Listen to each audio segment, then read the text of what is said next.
बिस्मिल्लाहिर्रहमानिर्रहीम। Programme the reporter में साबिर शाकिर और चौधरी गुलाम हुसैन साहब की तरफ से अस्सलाम वालेकुम। आज नाज़रीन पाकिस्तान की सियासत भी गर्मा गर्म रही और कुछ अहम खबरें, जबकि अब से कुछ देर पहले न्यू दिल्ली में भी एक ड्रामा रचाया गया और ऑल पार्टीज़ कॉन्फ्रेंस के नाम पे मकबूजा कश्मीर की सियासी जमातों को मदऊ किया गया था। उन इजलास में कई घंटे जो ऑल पार्टीज़ कॉन्फ्रेंस जारी रही, वज़ीर आज़म नरेंद्र मोदी और उनके अजीत डोवल, अमित शाह तमाम के तमाम मौजूद थे।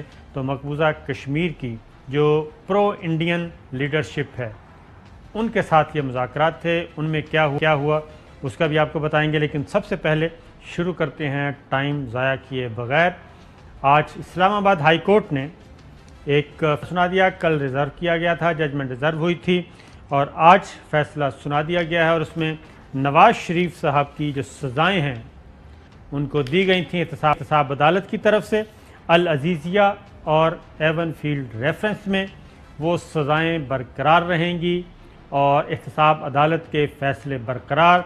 नवाज़ शरीफ साहब को बाकायदा तौर पे एक बार फिर मफरूर, इश्तिहारी और सज़ा याफ्ता करार दे दिया गया है और ये फ़ैसला उनकी गैर हाज़िरी में सुनाया गया क्योंकि वो ऑलरेडी मफरूर हैं और जो फ़ौजदारी मुकदमात हैं, क्रिमिनल लॉ है, उसके तहत जब तक मुजरिम जो है वो ख़ुद सरेंडर ना करे अदालत के सामने, उसका किसी किस्म का कोई हक़ दादरसी बाकी नहीं रह जाता। उनको मौका दिया गया लेकिन वो नहीं आए और आज फिर फ़ैसला सुना दिया गया, सज़ाएँ बरकरार और नवाज़ शरीफ साहब एक बार फिर मुजरिम करार। और high court, Islamabad high court ने ये करार दिया है कि जनाब जब भी नवाज़ शरीफ सरेंडर करेंगे तो वो इसी अदालत के सामने अपील, राइट ऑफ अपील उनका बरकरार है और यही होना था। चौधरी साहब सुनाएं आज के बाद क्या होगा? तो आज के बाद दो चीज़ें हो गई ना कि मोहतरम नवाज शरीफ जो हैं, पहले उन्हें ट्रायल कोर्ट जो एहतसाब अदालत थी बशीर साहब की, और दूसरी उन्होंने जो सज़ाएँ दी थी उनके ख़िलाफ़ इनकी अपीलों का हक़ था इस्लामाबाद हाई कोर्ट में। वहाँ ये ख़ुद पेश नहीं हुए, जिसके नतीजे में ये पहले भी मफरूर थे और केसेस में, और जो इनको रिलीफ दिया गया था एवन फील्ड केस में सज़ा को मुअत्तल करके ज़मानत दी गई थी, आज वो ख़त्म हो गई है और ये अब मफरूर के दर्जे पर और सज़ा याफ्ता मुजरम के दर्जे पर चले गए हैं। अगर ये गिरफ़्तार हो जाते हैं या इनको करके लाया जाता है इन बोथ दी केसेस, तो फिर अगर अपील करना चाहे तो कर सकते हैं। तो इसका मतलब है कि 3 अदालतें थी, दो ने आज की डेट में 2 अदालतों में इनकी सज़ाएँ कन्फर्म हो गई हैं। ये बहुत बड़ा धचका है, बहुत बड़ा इनके ऊपर गड़ा पड़ा है। इनकी जो सियासत और इनकी जो ज़ाती मतलब था, उसको बहुत बड़ा इनको सदमे का सामना करना पड़ा है और इससे अब निकलना, अब ये आफियत में वहाँ बाहर घूमते रहें, जब तक घूमते रहें एक अलहदा चीज़ है। पाकिस्तान में इनके सियासी और ज़ाती रास्ते महदूद और मसदूद होते जा रहे हैं। बिल्कुल ठीक है। ये जस्टिस आमिर फ़ारूक साहब सीनियर मोस्ट जज हैं इस्लामाबाद हाई कोर्ट के, उन्होंने ये जजमेंट तहरीर की है और उनके साथ हैं जस्टिस मोहसिन अख्तर कियानी। ये डिवीज़न बेंच का फ़ैसला है और इस फ़ैसले के मुताबिक पैराग्राफ 13 और 14 वाज़ेह तौर पे उसमें मेंशन कर दिया गया है कि नवाज़ शरीफ साहब जो हैं वो अपना राइट ऑफ ऑडियंस जो है वो खो चुके हैं इस कोर्ट के सामने और उसकी वजह हम आपको बता चुके हैं कि नवाज़ शरीफ मफरूर हैं, इश्तिहारी हैं और मुजरिम भी हैं और अब उनका जो जैसा कि चौधरी साहब ने बताया ज़मानत मनसूख। अब सिर्फ एक ही तरीका है कि वो अपने आप को सरेंडर करें और उनकी अपील सुनी जा सकती है अगर वो आकर अपील करेंगे।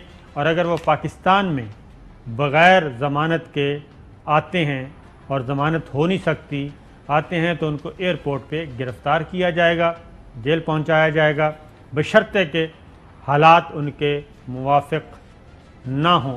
ऐसी सूरत हाल है और शायद इसीलिए चौधरी साहब उन्होंने यही मुनासिब समझा कि फ़िलहाल عدالت کے سامنے پیش نہ ہوا جائے اور یک طرفہ طور پہ فیصلہ لیا جائے، اور انہوں نے یہ یک طرفہ طور پہ فیصلہ لیا کیونکہ عدالت کی معاونت کر رہے تھے اعظم نذیر تارڑ صاحب، جو کہ اس وقت سینیٹر ہیں پاکستان مسلم لیگ نواز کے۔ دو ہی آپشن انہوں نے کہا تھا کہ ہو سکتی ہیں، دو ہی صورت نکل سکتی ہیں، ایک ہے کہ پینڈنگ رکھ لی جائے، ایک ہے کہ خارج کر دی جائے، اور وہ خارج ہو گئی، اور نیب کا بھی یہی موقف تھا۔ تو چوہدری صاحب، یہ کب واپس آئیں گے نواز شریف صاحب؟ جب ان کی مرضی کی کوئی یہاں حکومت ہوگی یا مرضی کی عدالت ہوگی۔ بالکل صحیح ہے۔ تو رانا ثناء اللہ صاحب نے جی عدالت کے فیصلے کا مقدم کیا ہے، سنائیے گا جی۔ ہم اسلام آباد کے اس فیصلے کا خیر مقدم کرتے ہیں کیونکہ اپیل عدم پیروی کی بنیاد پہ خارج کی گئی ہے، اور ساتھ ہی عدالت کے معزز جج صاحبان نے میاں نواز شریف صاحب کو یہ حق دیا ہے کہ وہ جب بھی واپس آئیں تو واپس آ کے وہ درخواست دے سکتے ہیں، ان کی اپیل پھر بحال ہو جائے گی اور اس کا میرٹ کے اوپر فیصلہ ہوگا۔ یہ ہر قیمت پہ دھل جائے گا اور میاں نواز شریف اس سے جو ہے وہ باعزت بری ہوں گے۔ اچھا چوہدری صاحب، میں ایک بتا دوں کہ ظاہر ہے مسلم لیگ نواز انہوں نے اپنی ہی پسند کی اس کی تشریح کرنی ہے، یہ کوئی انہونی بات نہیں ہے، یہ ایک عام مجرم بھی ہوتا اور عام مجرم بھی یہی کرتا جو کہ نواز شریف صاحب نے کیا، تو اس کے ساتھ بھی یہی ہونا تھا۔ اور رائٹ ایسی بات فضول اب معاف کرنا، اپنے لوگوں کا حوصلہ بڑھانے کے لیے انہوں نے یہ کر دیا، انہوں نے وہ، بھائی انہوں نے کہا تمہاری سزائیں بحال ہیں، تم آؤ گے گرفتار ہو جاؤ گے یا تمہیں گرفتار کر کے لائیں گے، اس صورت میں اگر ان اپیلوں کو پرسو کرنا چاہو ایک درخواست دے سکتے ہو جی ہاں میرٹ پر۔ اور یہ تو یہ کیا کہہ رہے ہیں رانا ثناء اللہ، یہ کون سے قانون کی تشریح فرما رہے ہیں؟ یہ خیر مقدم کر رہے ہیں اس فیصلے کا، اس فیصلے کا خیر مقدم کر رہے ہیں جس میں نواز شریف صاحب سزا یافتہ ہیں، جن میں نواز شریف صاحب کی سزائیں بحال کر دی گئی ہیں، جو معطل ہوئی ہوئی تھی سزا جی ہاں آج واپس بحال ہو گئی، واپس بحال ہو گئی۔ یہ اس فیصلے کا خیر مقدم کر رہے ہیں جس میں نواز شریف صاحب کو احتساب عدالت جناب جج بشیر صاحب نے دی تھی، وہ سزا برقرار ہو گئی ہے۔ یہ اس فیصلے کا خیر مقدم کر رہے ہیں جو کہ جج ارشد ملک مرحوم نے دی تھی، وہ سزا برقرار ہو گئی ہے۔ تو شاہ صاحب ایک بات بتائیں مجھے، اسی دوران ان کے پاس وہ ایک انہوں نے ہوا کھڑا کیا تھا ارشد ملک صاحب مرحوم کے بارے میں کہ جی وہ سارے آڈیو ویڈیو آ گئی ہیں، تو اگر وہ اتنا ہی ٹھوس آرگومنٹ تھا تو پھر اس کو تو یہاں اڑا دینا چاہیے تھا، ان کو، نیب کو بھی، گورنمنٹ کو بھی، اور نواز شریف صاحب کو فوراً لینڈ کر کے بتا دینا چاہیے تھا کہ جناب یہ ہوا ہے میرے ساتھ۔ اس کو بھی استعمال نہیں کیا، اس ایویڈنس کو بھی، پیس آف ایویڈنس کو۔ اہم ترین خبریں اب ایک کلک کی دوری پر، آپ کے پسندیدہ ٹاک شوز ہوں یا اہم ملکی یا غیر ملکی شخصیات کی نیوز کانفرنسز، ہر لمحہ باخبر رہنے کے لیے سبسکرائب کریں ہمارا یوٹیوب چینل۔ موسم کی صورتحال ہو یا کھیل کے میدان سے خبریں، اپنے موبائل فون سے ملکی اور بین الاقوامی اہم خبروں تک رسائی کے لیے ڈاؤن لوڈ کیجیے موبائل ایپ۔ باوثوق ذرائع سے مصدقہ خبروں، تجزیوں اور تبصروں سے مستفید ہونے کے لیے وزٹ کیجیے پاکستان کی سب سے بڑی نیوز ویب سائٹ www.arYnews.tv۔ ان سب کے علاوہ پاکستان کا سب سے بڑا فیس بک پیج ہو، سب سے بڑا نیوز انسٹاگرام اکاؤنٹ یا پھر ٹویٹر، ARY نیوز پہنچا رہا ہے خبریں سب سے پہلے آپ تک، تاکہ آپ رہیں ہر لمحہ باخبر۔